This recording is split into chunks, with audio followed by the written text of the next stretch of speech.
Hei sina, aitab Brainrotist. Vaata vaheldusvisk üks normaalne video. See on 3D printer, täpsemalt Bambu Lab A1 Mini.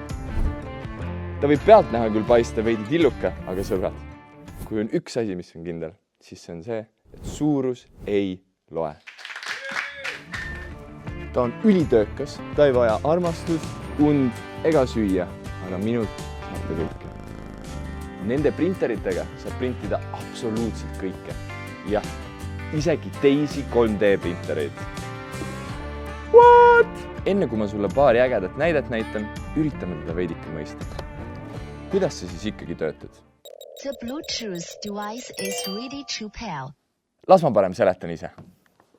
Põhimõtteliselt on tal lihtsalt 3 telge, mille abil ta saab liikuda ükskõik kuhu siin 3D kuubikukujulises ruumis.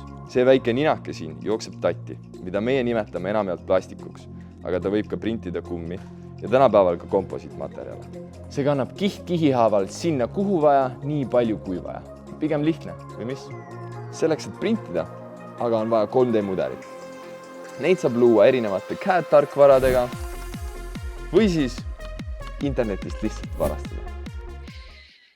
Nüüd, kui 3D mudel on olemas ja aega hakata printima, on enne vaja anda printerile täpsed juhised, kuhu, kuidas ja kui palju plastikut valada. Selleks on meil õnneks aga sellised asjad nagu slicerid. Ja need ei ole need vennad, keda ma Londonite tänaval üritan vältida, vaid need on programmid, mis muudavad meie 3D mudelid printerile arusaadavateks juhisteks ehk G-code'iks. G-code on hunnik juhiseid koordinaatidega, mis ütleb printerile, kuidas kiht-kihi haaval meie 3D mudel ellu tuua. Mina näiteks printisin endale sellise ägeda kammi. Või siis sa võid printida endale näiteks nagi, karbi asjade hoidmiseks või niisama rumalat nänni. Nüüd sa mõtled ilmselt, aga et Stefan, see on uhke masinvärk küll, aga palju selline UFO-tehnoloogia tänapäeval maksta võib? Minu sõber siin aga maksab hetkel poodidest näiteks 180 €. Crazy! Ma tean.